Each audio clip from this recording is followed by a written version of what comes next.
and welcome back. In our last lecture, we explored the powerful role of multinational corporations in the global economy.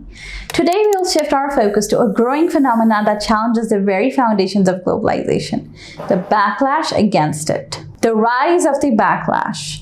Globalization, while bringing many benefits, has not been without its critics. In recent years, we have witnessed a growing wave of discontent and resistance against globalization, fueled by various factors. Economic dislocation.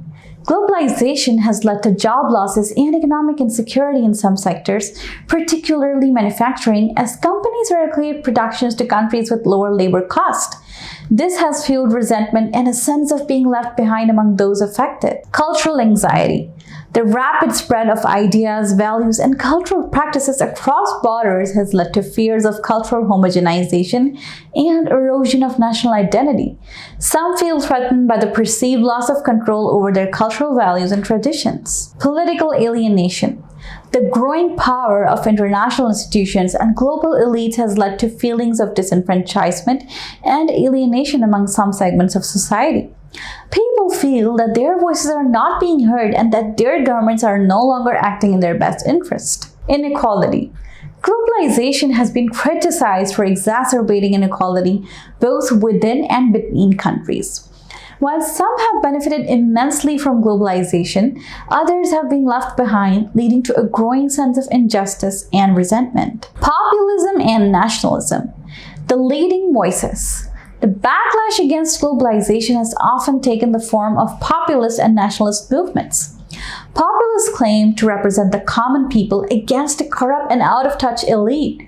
They often advocate for protectionist economic policies and greater national sovereignty. Nationalists, on the other hand, emphasize the importance of national identity and pride.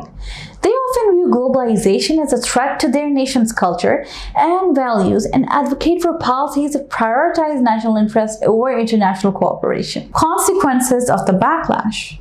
The backlash against globalization has had significant consequences. Rise of protectionism. Several countries have adopted protectionist trade policies, imposing tariffs and other barriers to trade. This has led to increased trade tensions and a slowdown in global trade growth. Weakening of international institutions. The backlash has undermined the authority and legitimacy of international institutions like the WTO and the IMF, making it more difficult to achieve global cooperation on trade, finance, and other issues. Political polarization.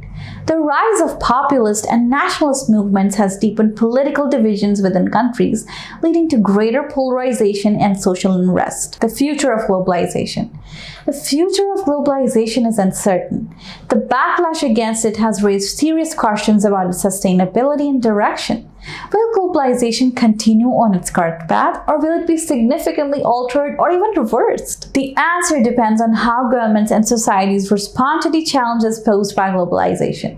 If they can find ways to address the concerns of those who feel left behind and ensure that the benefits of globalization are more equitably shared, then globalization can continue to be a force for good. However, if the backlash continues to grow, it could lead to a more fragmented and conflict-ridden world.